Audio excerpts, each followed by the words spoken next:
Okay, well, my grandparents lived in Newton, and they came down to Squam in the late 1880s.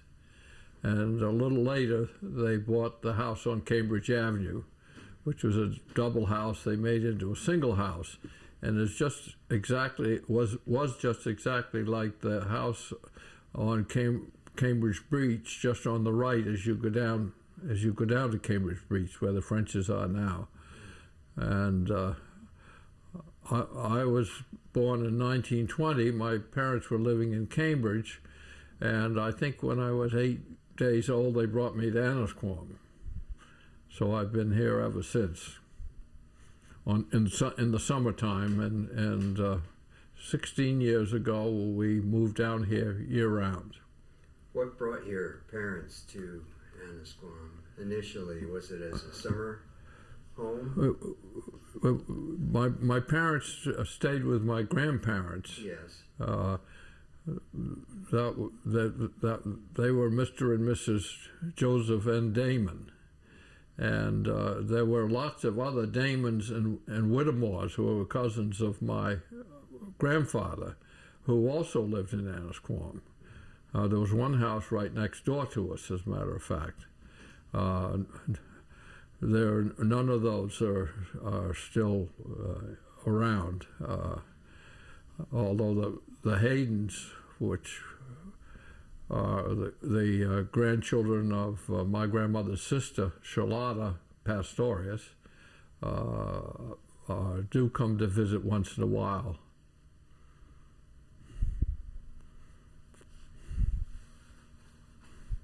Of course, we're interested in how you have seen change in your lifetime and what events may have brought change to Annisquam, and how you would describe the character of this village as you've observed it in your lifetime, and also what your parents, grandparents, others have said, people in the older generations have said about this place. Well, my grandfather died when I was very young, so I don't really remember him very well. But my grandmother was alive, and she just enjoyed being here. I remember they walked down to the beach every night to see the sunset, and her brothers came to visit her, and we spent most of the summers with her. And however, I never saw her in a bathing suit. And that wasn't the kind of thing that she did. But she did like to paint, and she did like to do jewelry work, and she liked to collect antiques. So I'm happy to have 1/8 of what she collected. And since she was alive back in those days, why, Annisquam has certainly changed from the point of view of the summer people, many of whom are now winter people. And in those days, after Labor Day, everybody went home, and they might come down for October 12th, but that was probably it. So Annisquam is now populated not by a few natives in the winter, but by a whole lot of people that are year-round, and we don't refer to anybody as a native anymore. I think that the outside world scarred Annisquam in the 19th century with the Civil War. When you see the monument at the entrance to the cemetery, you realize that many people in this small village died. Did World War II have much of an impact on Annisquam? You participated in it, I know.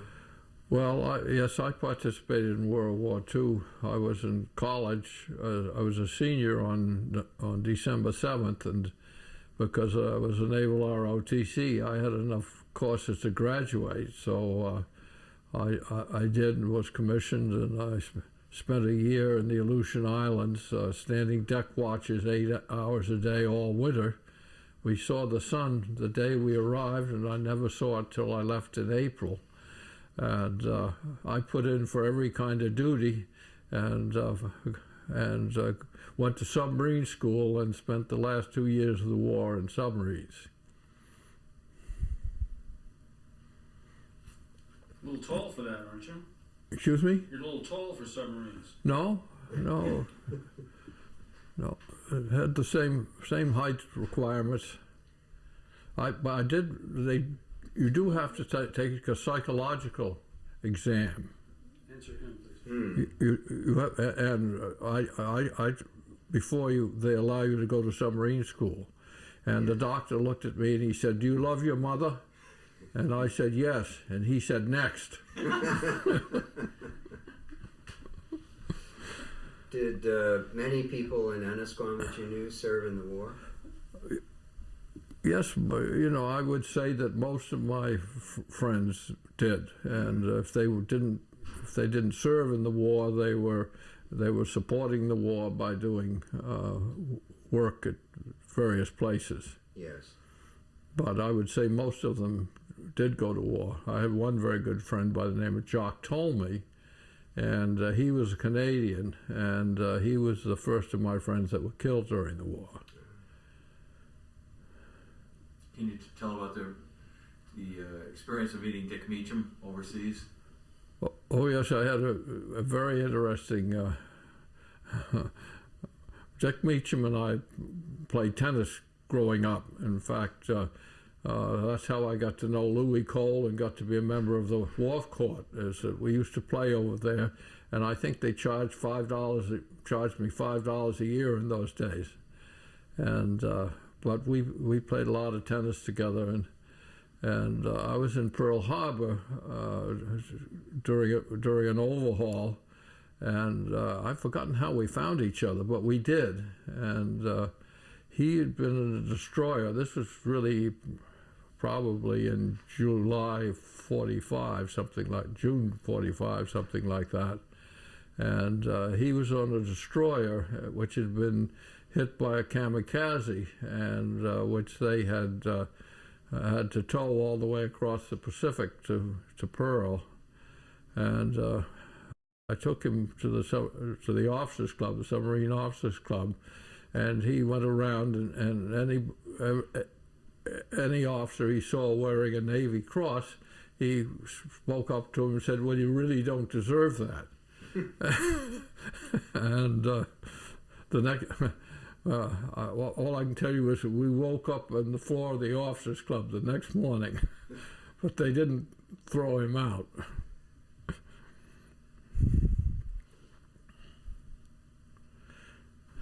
So you didn't experience the rationing and so forth that probably affected most people's lives here? No, I didn't. I got married just before I went to submarine school, and so we had 3 months in New London. And towards the end of the war, after I'd made 4 patrols, I guess it was in February '45, we went to San Francisco and went for a major overhaul, and but we didn't have any rationing. We did have slot machines for the workers to use, so that we could have a good party before we went out. Did you return to Annisquam at all during the war years? Yes, I returned to Annisquam in '43 when I was going to submarine school. And then after the war? After the war, when we were married, we came to visit my mother and father, who had inherited my grandmother's house, and probably for a couple of weeks, for 2 or 3 years, and then I went to business school, and I lived here during the summers when I was going to business school. And then we moved to Darien, Connecticut, and we came up here for the summer regularly. we've sold the house eventually because my brother, who inherited the other half from my mother, was overseas, and it was expensive to maintain. And so for 4 or 5 years we rented, and then we built this house, which was with open studs, and it was a prefab house. And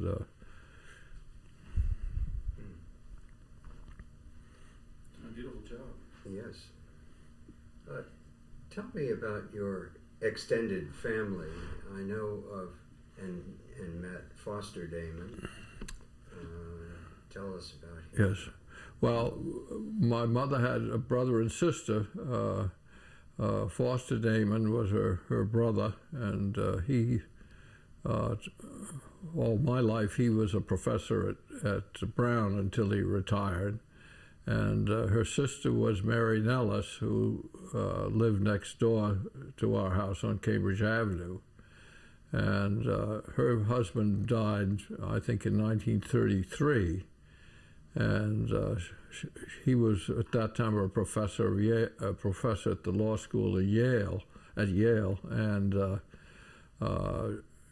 she had a house in New Haven, where she stayed, and I know she had to take in boarders because she wasn't very well off, but my grandmother helped out, and she had 2 children, Peter Nellis, who went into World War II and got into languages and ran a language business after the war in Chicago, and Beth Sabine Nellis, who was my age, and we call Beppy, who used to come and visit, and she now lives in Pittsburgh.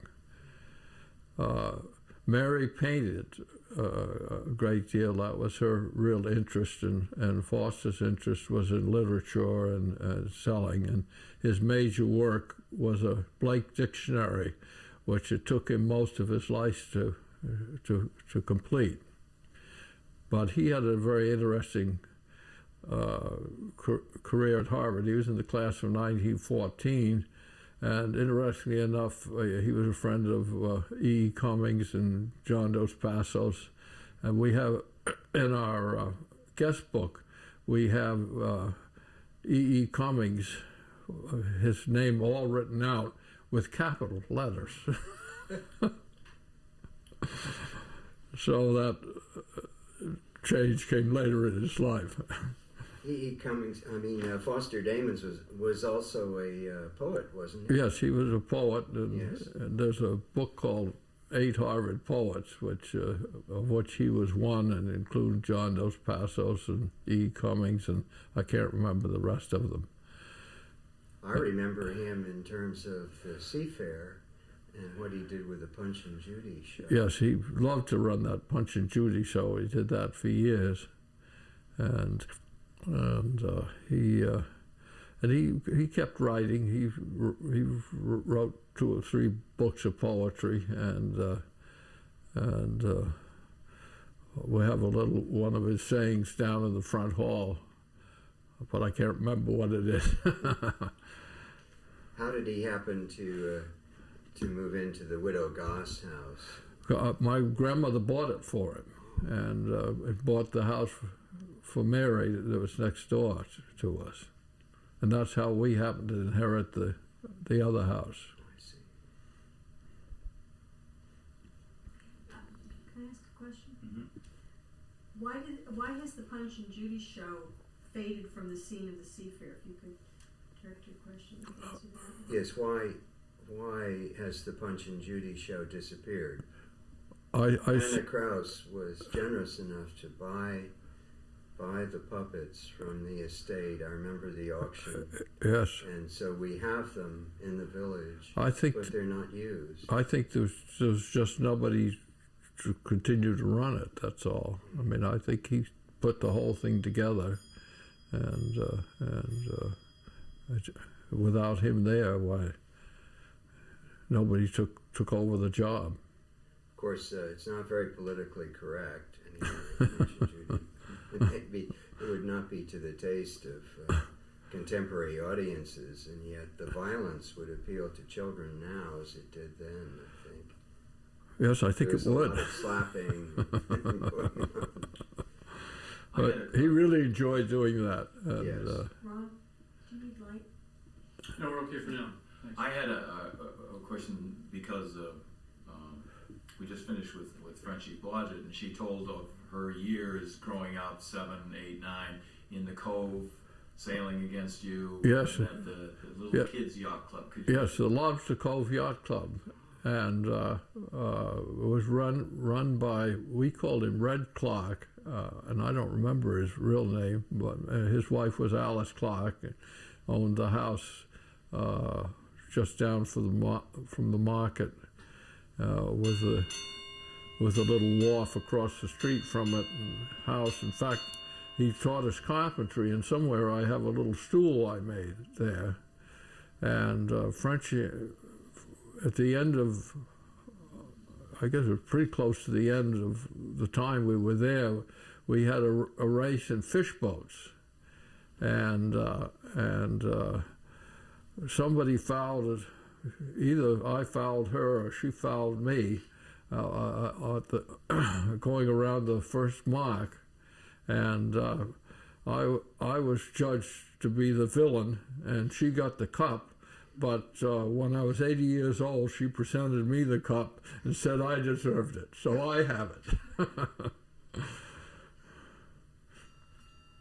You mentioned that several people in your family were painters, artists. Did they interact with an art colony here? Well, I think they did. There was a Constance Whittemore who was married, and married name was Jackson, and she moved down to the Cape. And she and Gertrude Whittemore had a little studio in the back of the garage of the people live right. Neil. The Neil's garage. The upstairs of that garage was their studio, which they called the Castle. And I think there's a little painting of mine down in the front hall, of me down in the front hall when I was 8 years old. And but they did a lot of painting, and Constance went on to illustrate children's books, I know, and that kind of thing. I don't know how much they interacted with other artists in the Cape Ann area, though. They may well have, but I was 8 years old and I didn't follow that. It seems that there are a number of strong traditions that continue in Annisquam. The environment seems to stimulate painting, art, Yes. writing, and also theater. Have you been involved with the Annisquam Village Players over the years quite a bit? From time to time, a little bit, and I have a very important part in the present production, which you may need. I'm a Klansman, and I sell ham for 2 minutes on the stage. But I do remember the Cape Ann Follies, which back in the 30s, and I was an usher there, and but all that music was original. Well, my cousin Bob Whittemore and Ted von Rosenving and many others were involved with that music, and that was great fun. We used to sing the songs in the car with my kids. Here comes the sun again, and so forth.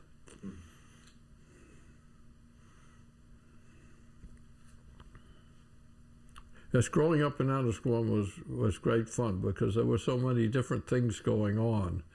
I mean, I had a fish boat, and I had to scrape the paint on it and sand it and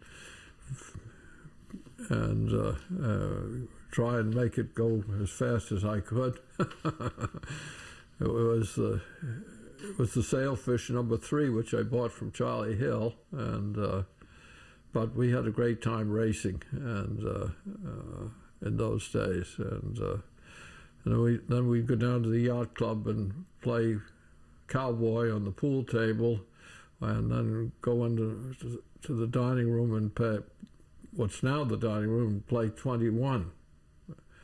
And then at the end of the evening, we'd usually go over to Dutchman's Farm and have a hot dog or a frap or something like that. Where was that? Well, it was at Dutchman's Farms over where, over towards Rockport. There's a restaurant there now, the name of which I can't remember, but that was, and then of course every year we went to Race Week, which was in those days was a week long, and Walter Olson would tow us up, and he'd bring your lunch along with you, and we had a good time doing that too. And I remember Julie Smith sailed in a catboat up there, and Julie had a portable record player, and there weren't too many Annisquam catboats, but there were quite a few from Canoma Point, and the race would start, and Julie would make a pretty good start, and then play her record player, sail around the course, and beat everybody. In record time. In record time, yes, in record time. Sorry. You mentioned year-rounders as being people who, well, maybe you implied anyway that there's a different world, the year-rounders and the summer folk. Yes, it really was a different world for them, and Yes. we referred to them as natives. We knew some of them, and they were very nice people. I remember Johnny Worcester had a friend by the name of Charlie Webster, and they lived here all year round. But that's the only person I can think of that kind of moved around with us. What kind of life was it in Annisquam in the winter? I suppose you didn't observe it, so you weren't aware. We never did observe it. As a kid. Yeah. No, we never came down in the winter as a child. What about the hurricane year? Well, we did have a couple of hurricanes, but they were in August or September when we were still here. And I remember it was one family that had a very nice cabin cruiser, and it ended up sitting right next to the gangway of the yacht club, and they had quite a time getting it out. Were there any people in town who fished for a living? Certainly, there were lots of lobstermen. Bunt Davis and Light Davis, who was his father, and there were a lot of lobstermen, and I guess some of them fished too. But I don't really know how much fishing they did. I do remember that in the 30s, the fishing schooners coming over from Essex with big gangs of, I guess, the owners and their families on them, and they towed them over up the Annisquam River into Gloucester, where they would be fitted out, and those were important occasions. The other important occasion when we were growing up was 4th of July. I mean, after Christmas, 4th of July was the most important day of the year, and you had all kinds of firecrackers and salutes and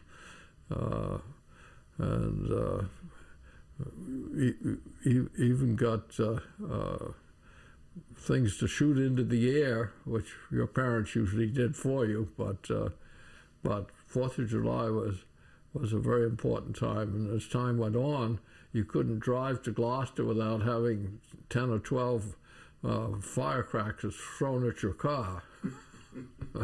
So a lot of people were very glad when they changed the rules about fireworks in Massachusetts. Did people eat salmon and peas on the 4th? Excuse me?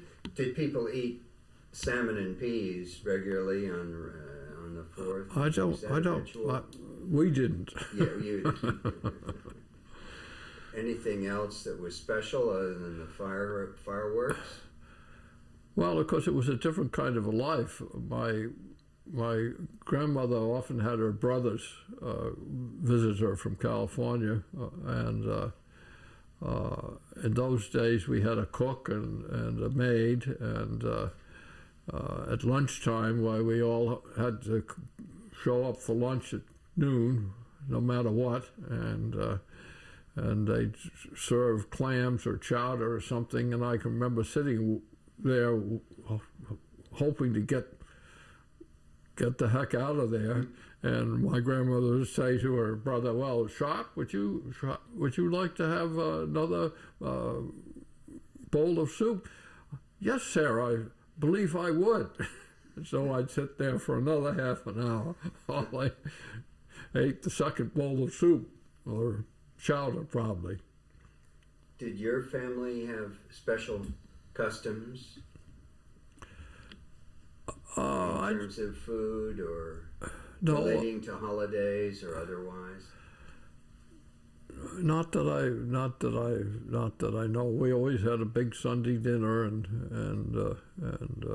In the middle of the day? in the middle of the day, yes. But a quite different life than we led when I got married. Well, tell about the Christmas tree in Foster. Didn't Foster and the Christmas tree? Say again? Foster and the Christmas tree? Bring the Christmas tree, and I thought you had the Christmas tree. Well, On the day of Christmas, rather than... Oh yes, but that was in Newton, of course. But at Christmas time, why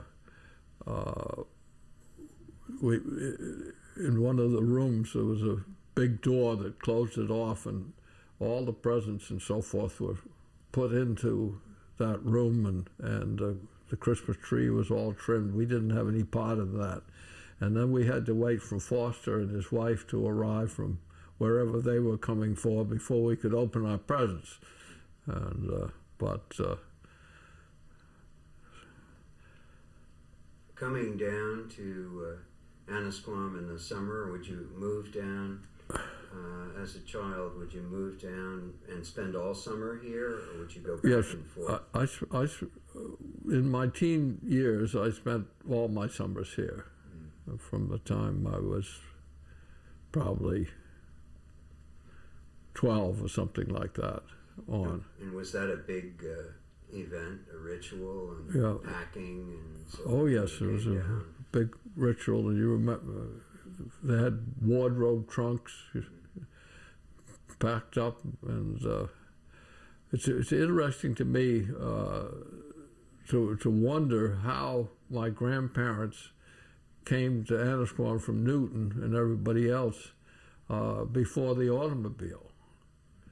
But they did, and but that was before my time. So we always had cars to come in, but they did ship things down by freight, those wardrobe trunks and so forth, and closing up the house was a big endeavor. They closed up the house and pulled all the shades, and I don't know what else they did,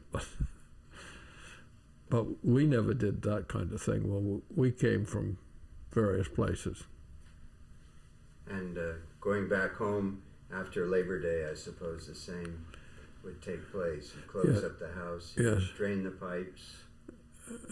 Yes, but when we were staying with my grandmother, we didn't have to do that. But when we had this house, we did, and usually we had it done after we left.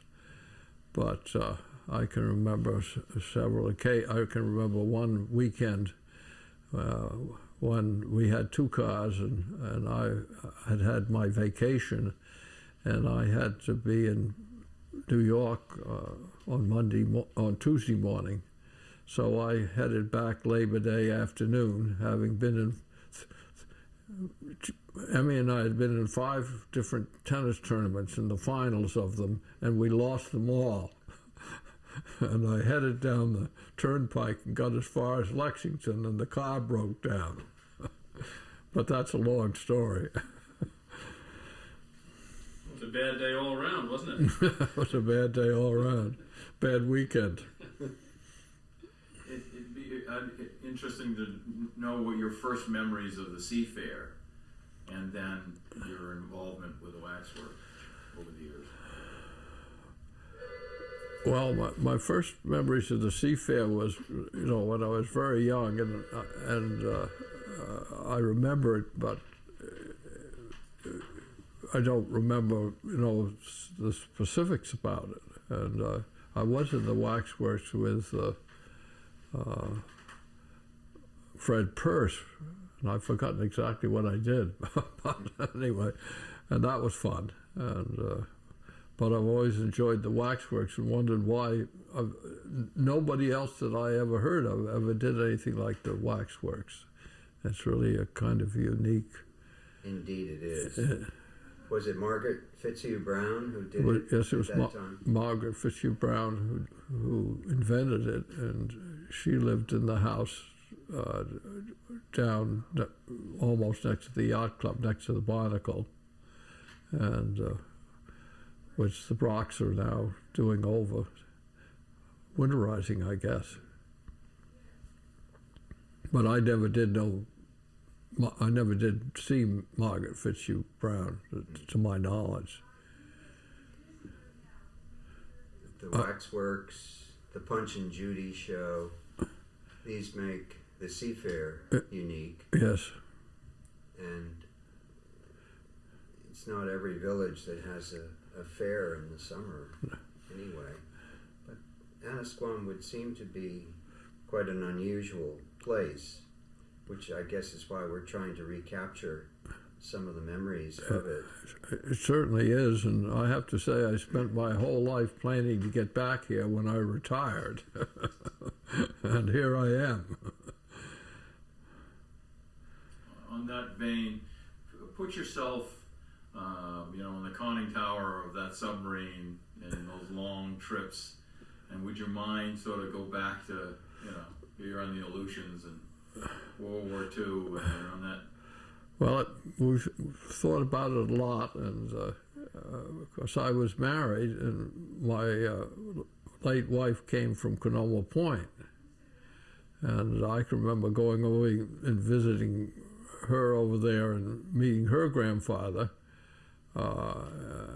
and he and Mr. Ives used to rent a truck together to bring their refrigerators down from Winchester. They both lived in Winchester.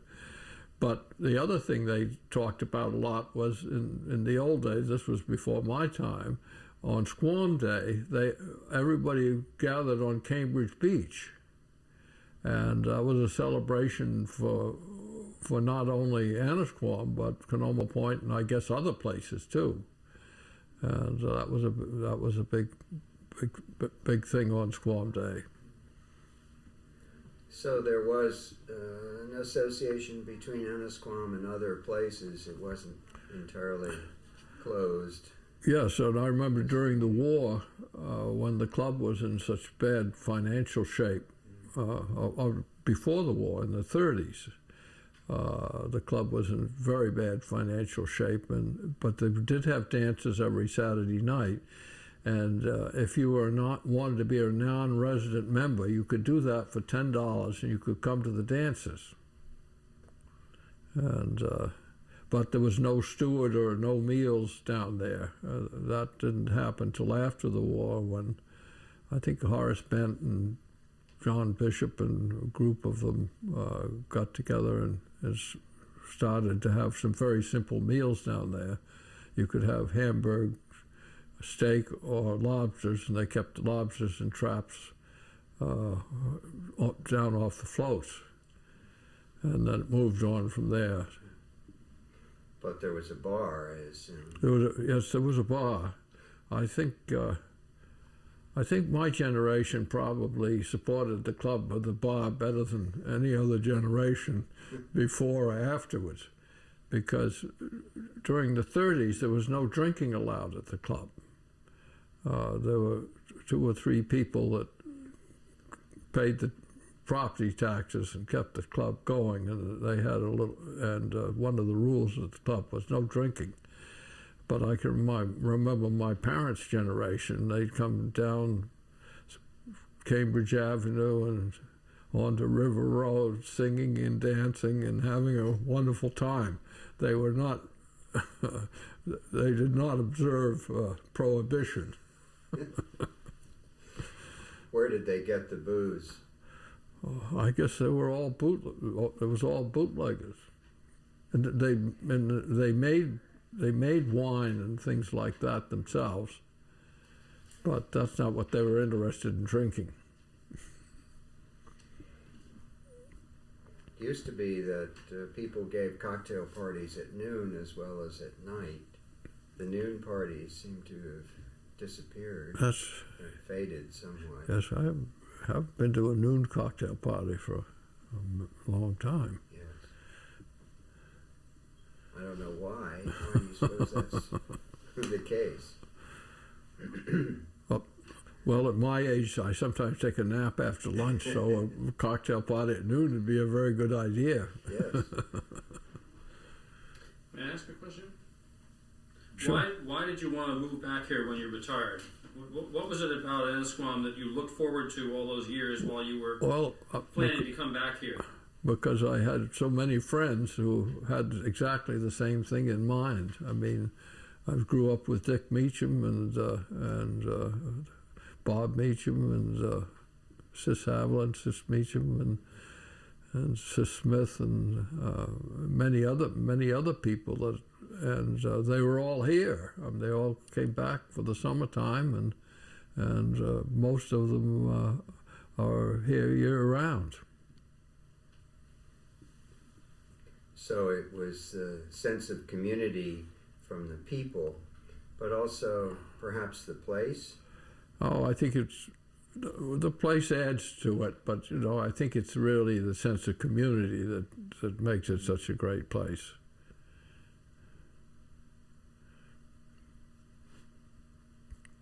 When I was young, I lived over on Cambridge Avenue, and I thought this was probably the end of the world over here. Sometimes we'd adventure when we were 8 years old and climb over on the rocks all the way over to Norwood Heights.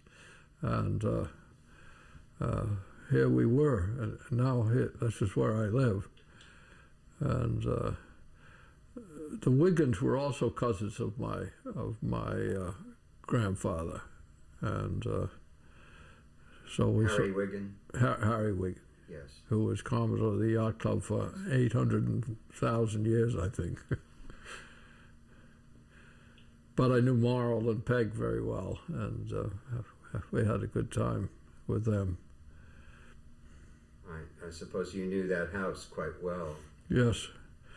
I'll tell you a story that Peg came to me one day. She said, I'm getting older, and if you'd like to have that house, I said, I'd like you to have it. And then really quite a nice thing happened. I think it was the year before she died. They had a big family party. And after the party, she called me up and she said, Paul, you won't be able to have the house because the family has all decided that they want to keep it. And she died thinking that was the case. But it isn't. We have a very nice family there now. But I think you look around at families and they can't do it for more than 3 generations. It's pretty because different. everybody has a different thing they want to do, and particularly now, people move all over the country and do different things. But it is too bad, though, because it is too bad. Multi-generational pattern adds a richness to life. I think the Frenches are doing pretty well. They may break the mold. 5. But your family must be one of the most extensive in Annisquam. Your relationship to the Wiggins, for example, you've mentioned, and Yes. so many others.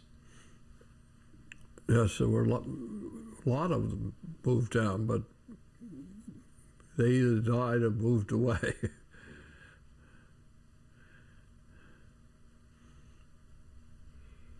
What do you think it's most important for us to try to record of the past, in your experience and that of others that we're interviewing in this project? Well, I think the most important thing to me about Annisquam is the community relations and all the things that are going on that involve people in the community. Just look at the Brigadoon that they're doing down there. Count the number of people that are in that, and some of it, there are 3 people in one family that are doing it. Children, wife, husband, what have you, and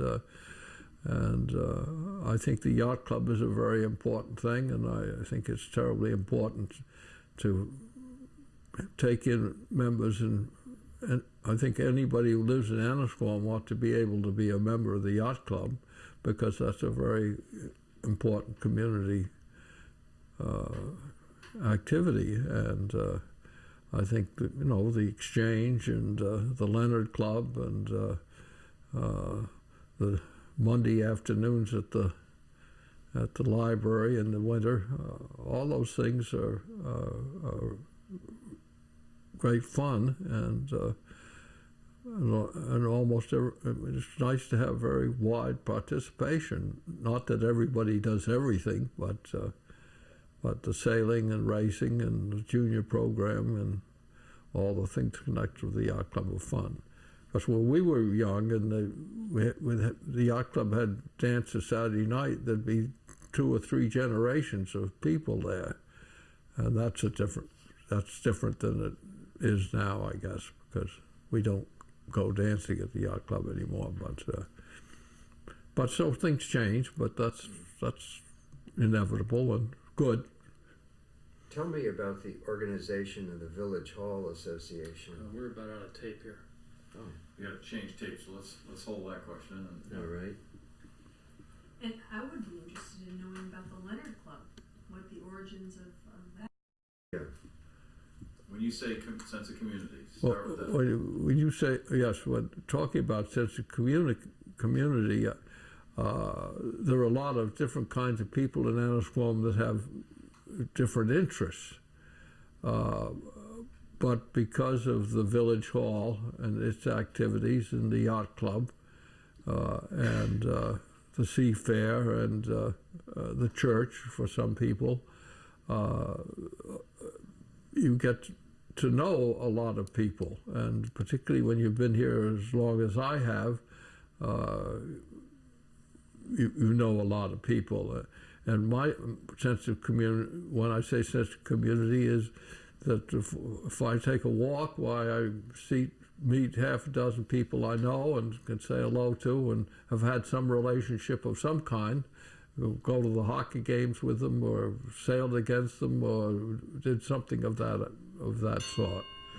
And I'm sure my friends, if I had a problem, would pitch in to help me, and I try and pitch in and help other people. But that's what I mean by sense of community. I think people can still have their private lives without feeling they have to do everything with everybody. And some people like to do some things, and some people like to do other things. I'm interested in the Village Hall Association because I suspect that may be also a unique feature of Annisquam life. I understand, I may be incorrect, that there are 9 people who in effect serve as trustees, owners of the Village Hall Association in effect. I think that's right. Yes. My wife served, Jackie served, you were on some committee. Yeah, just on the board, but that has nothing to do with the ownership. The Yes. ownership of the Village Hall, as John's right, is It's a separate entity. A separate It's called the entity. Anscombe Association. I have to tell you, I don't know who the trustees are. Yes, I was curious myself. The Leonard Club, has that been an interest of yours? Well, since I moved down here, I go to the Leonard Club, and interestingly enough, I have a letter that was written to my grandmother at the death of my grandfather, and that was back in 1928 or something of that sort. I was never involved in the Leonard Club when I was here in the summertime, and so I don't know how that letter ever came about, but I have it.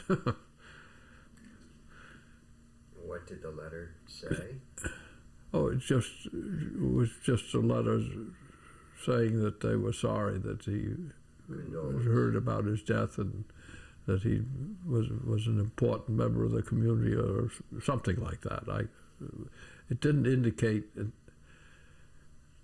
didn't really imply that he had been a member of the Leonard Club. But I don't know what the Leonard Club was doing in the 20s. I mean, I don't know. It only operates in the wintertime now. Do you attend the meetings? Yes.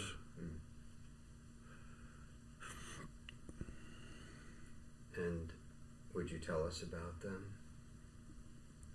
Well, they're a group of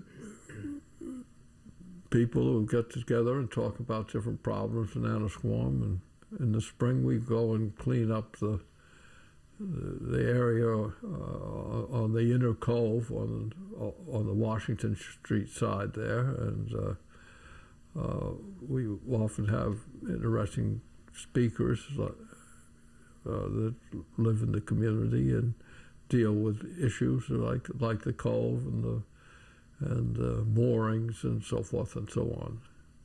Those are the things that I think of. And it's also a brown bag club. Yes, you bring your own lunch. Bring your Which own. is unusual, perhaps. Have you been involved with the Historical Society at all?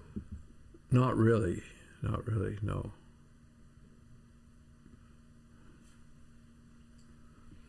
What else do you think we should ask you? I really can't think of anything else. As soon as you leave, I will. Well, if I asked to ask you what was the greatest tennis match you ever had, does one come to mind? One comes to mind that I wouldn't say was my greatest, but it's the one I remember the best. We were playing in the finals at the yacht club, and it was Dick and I've honestly forgotten who we were playing against, but we played 5 sets, and it was 5-6 in the 5th set, and I was serving, and I managed to serve 4 straight doubles. But Dick and I were friends anyway.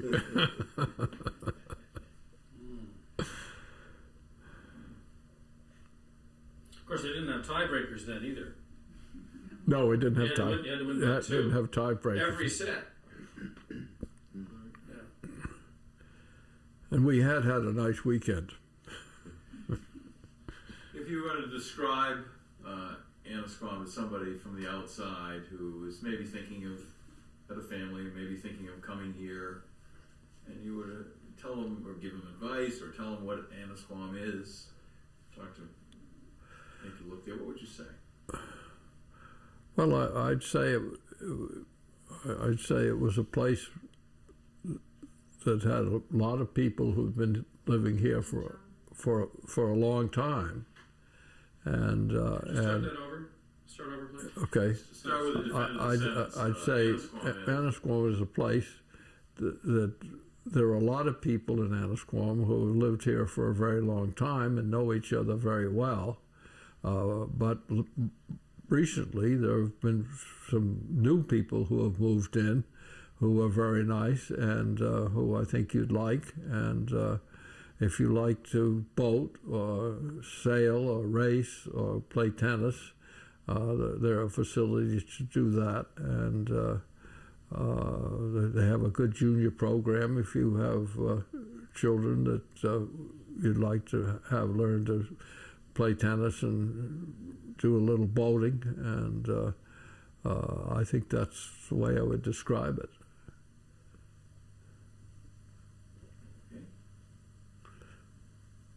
John, anything else? I think that's it. Okay. Christine? Thank you. No, I. Thank you Great. very much. Did you think of anything I should have said there? No, everything. That's great. Well, you're very good at asking the questions. So, Don't get up just yet, please. You're mic'd. incidentally, I gave all my. I have some old photographs and albums, which I gave to my children, and I can get those for you if you'd like to see them.